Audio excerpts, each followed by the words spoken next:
My preference has always been to actively search for jobs and employers. That being to go out and see what is actually out there and what is being offered at this minute in time. And there are several methods to do this. Recruitment websites. As a bare minimum, I would suggest looking at recruitment websites such as JobSite, jobs.ac.uk, Total Jobs, Monster, Fish4, Just Engineers, Reed. Most of these websites allow you to create a saved search, the results of which can be emailed to you daily, weekly or monthly. And this is my particular preference. It may add to what you get in your inbox, but it's certainly easier than remembering to check these websites on a regular basis. And further to that, at least it is saved somewhere for you to check when you are ready. It's worth noting that a job on one of the major websites will usually get advertised on most of the other ones at some point. Sometimes by signing up to them all, you simply fill in your inbox and get yourself frustrated. If they don't have options for saved email searches, they may have RSS feeds, Twitter notifications, or other social media links which you can also follow. At the early stages of your PhD, I personally would recommend jobsite.co.uk. It's mainly industrial roles, but I think it has a very good search function and doesn't overload you with results. It also has a large selection of roles which I find get covered on all the websites at one stage or another. And I would also recommend signing up to jobs.ac.uk. This is mainly aimed at academia and research organisations. It does produce quite a lot of results which can take time to go through, but once a week email is usually sufficient. If you don't have the vacancies emailed to you and want to just check these websites, I've generally found there's no point checking them more than once a week, as the roles are usually online for quite some time and at least a week. Job search engines and the save search options can often vary from site to site. It can take a little bit of playing around to see what you get out and how useful it is for you. But generally, I like to keep the search as broad as possible. So, for example, if I put in a radiation detection physicist in silicon carbide neutron semiconductors for active interrogation applications, I may get one job hit ever. If I put in physicist, I'll get 10 a day in the UK alone.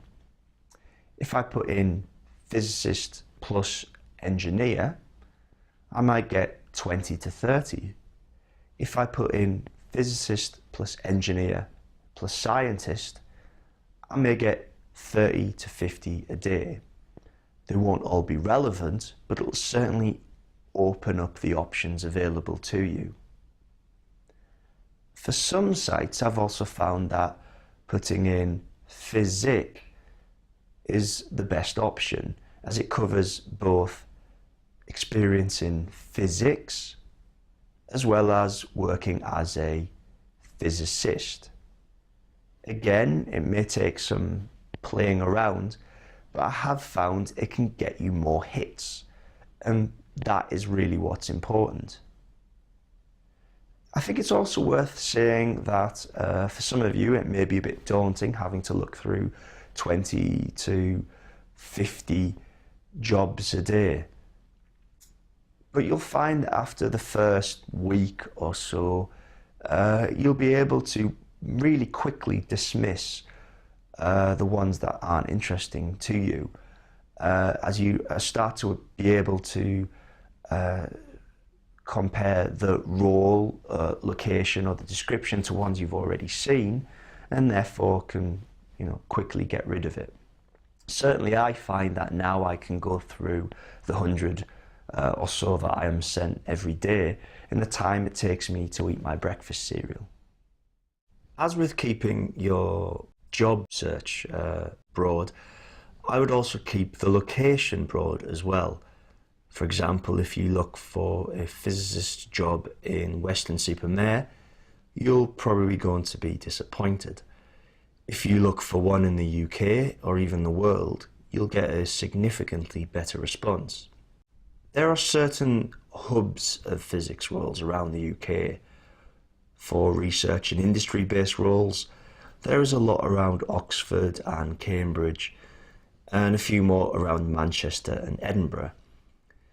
You also find physics-related roles near nuclear power stations as well as the main military bases, so Portsmouth, Southampton, Farnborough, places like that. Aside from those areas, jobs are generally scattered intermittently around the UK.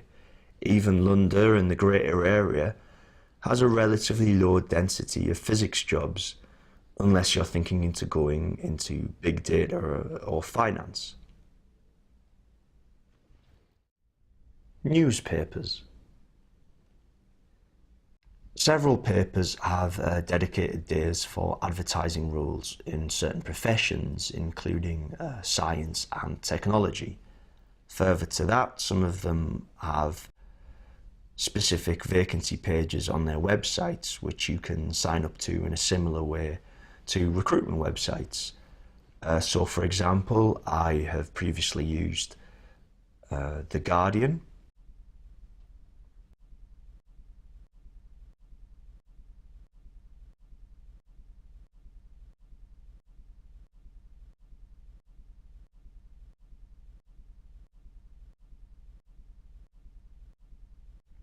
and The Times.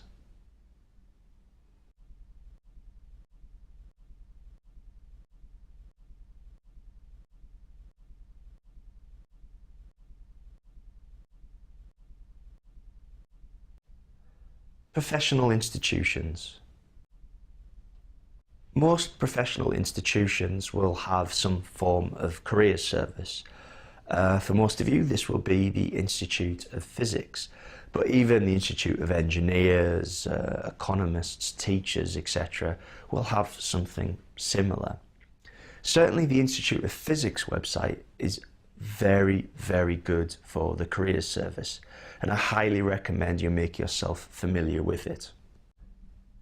The career service in the past has also provided me with a list of major jobs, careers and companies in the UK that may be relevant to someone who studied physics. This list contains some careers you've probably not thought of before, but that's sort of one of the points of this module. Think outside the box, have a look around, see what actually interests you. As such, the IOP career service is an excellent link to utilise because they have a real understanding of what is available around the UK. The magazines, which usually come with institutional membership, usually have job advertisements in as well. So for the Institute of Physics, we have Physics World.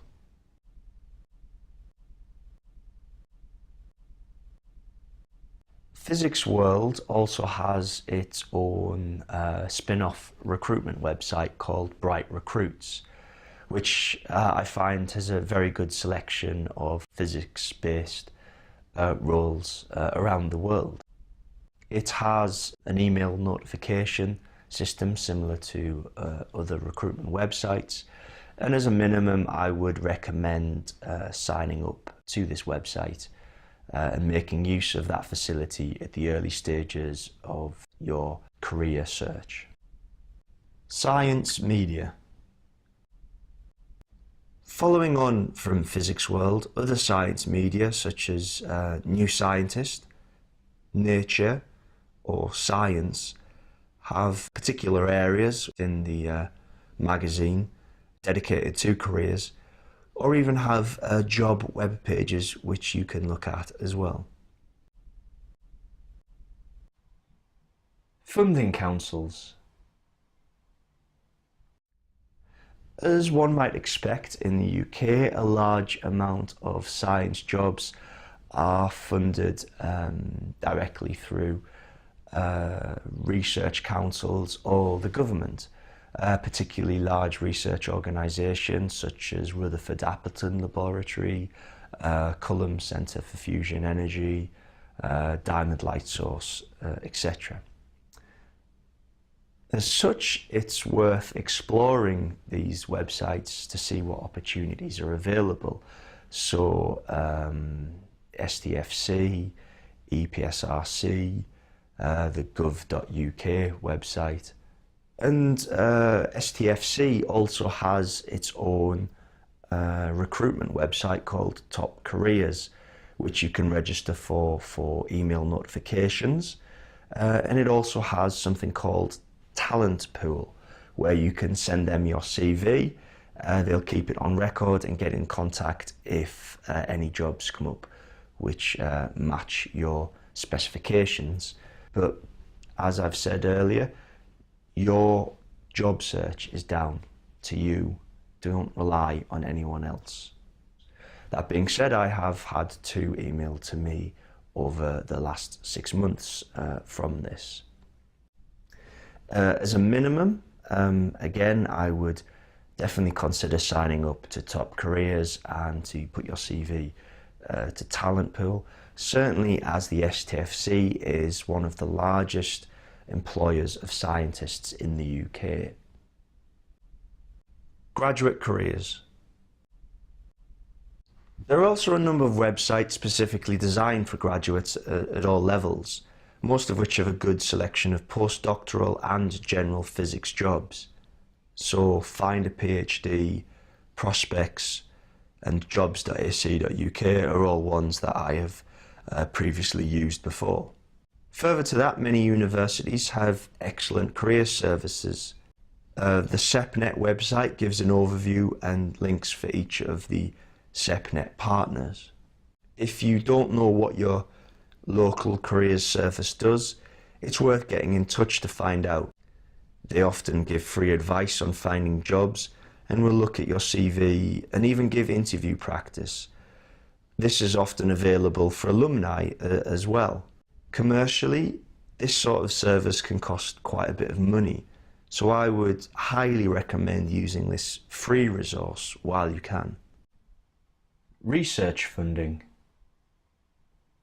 When talking about graduate careers, it's worth considering trying to find your own funding as well. If you've got a good idea, somebody might be willing to fund you to research it. This is a fiercely competitive option where the amount of experience you have, the amount of publications you've produced are often key drivers. You may be competing against people who are experienced postdocs, and the research you have often needs to have some form of application. And a lot of universities actually have internal judging committees which determine the quality of the work you've suggested before you're even actually allowed to apply to the funding councils.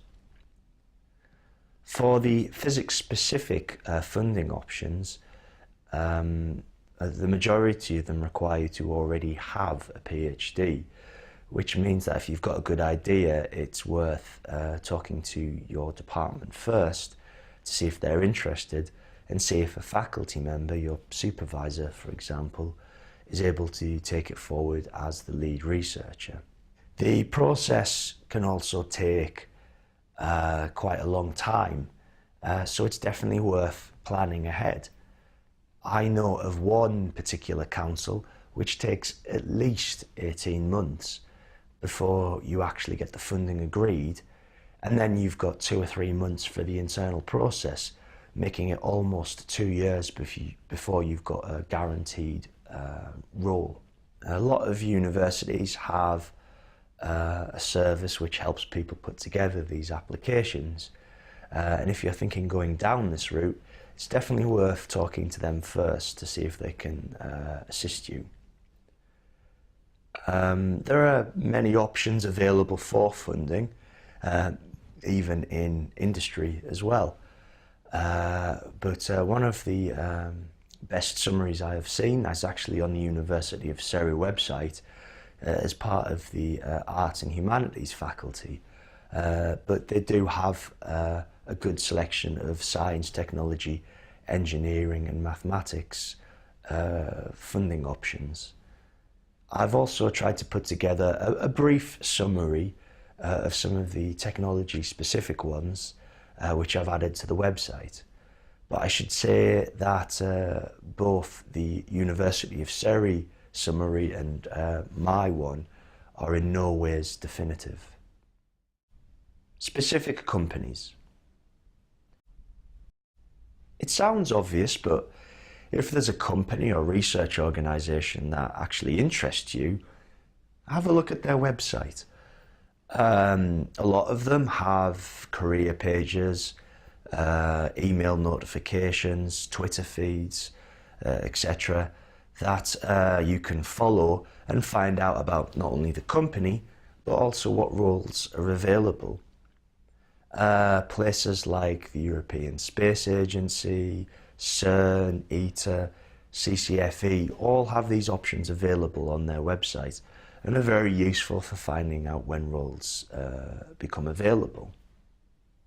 If you've heard the name of a specific company from somewhere, potentially through papers, conferences, advertisements, have a look at them, see what they do. For a lot of them, even if you're not interested in specifically the work that you saw when you heard their name, they may be a lot larger than you realise and do stuff that does actually interest you. If you were to apply to them, mentioning how you saw their name would be very pleasing for that company, because they always like to know that their advertisements are worth what they pay for.